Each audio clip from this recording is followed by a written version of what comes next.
അതിരപ്പിള്ളി അരൂർമുഴി വരടക്കയത്ത് ജനവാസ മേഖലയിൽ കാട്ടാനക്കൂട്ടമിറങ്ങി. 2 ആനകളാണ് കാടിറങ്ങി ജനവാസ മേഖലയിലേക്ക് എത്തിയത്. ഇന്ന് വൈകിട്ടോടെയായിരുന്നു സംഭവം.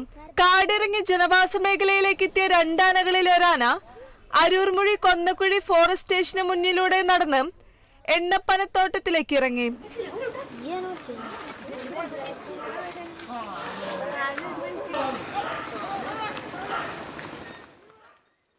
എണ്ണപ്പനത്തോട്ടത്തിലൂടെ നടന്നു നീങ്ങിയ ആനയെ നാട്ടുകാരും വനം വകുപ്പ് ഉദ്യോഗസ്ഥരും ചേർന്ന് പടക്കം പൊട്ടിച്ചും ശബ്ദമുണ്ടാക്കിയുമാണ് പുഴ കടത്തി കാട്ടിലേക്ക് വിട്ടത്.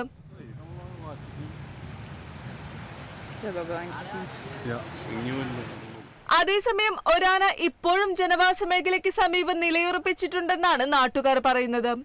കഴിഞ്ഞ രാത്രിയിലെത്തിയ ഈ കാട്ടാനക്കൂട്ടം വെറ്റിലപ്പാറ സ്വദേശി ബാബുവിന്റെ കൃഷിയിടത്തിൽ നാശമുണ്ടാക്കിയിരുന്നു. കഴിഞ്ഞ ദിവസങ്ങളിൽ ചാലക്കുടി മലക്കപ്പാറ അന്തർ സംസ്ഥാന പാതയിൽ കബാലി എന്ന കാട്ടുകൊമ്പൻ റോഡിലിറങ്ങി നിരവധി തവണ വാഹനങ്ങൾ തടഞ്ഞിരുന്നു. അടുപ്പിച്ച് 4 ദിവസമാണ് കബാലി മണിക്കൂറുകളോളം വാഹനങ്ങൾ തടഞ്ഞിട്ടത്.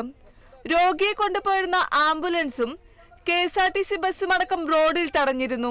ഡെപ്യൂട്ടി തഹസിൽദാർ ഉൾപ്പെടെ സഞ്ചരിച്ചിരുന്ന ജീപ്പും കബാലി ആക്രമിച്ചിരുന്നു.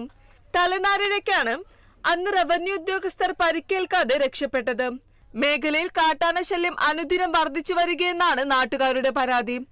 വിഷയത്തിൽ വനം വകുപ്പ് കാര്യക്ഷമമായി ഇടപെടണമെന്നാണ് ആവശ്യം. Kerala vision news, Thrissur.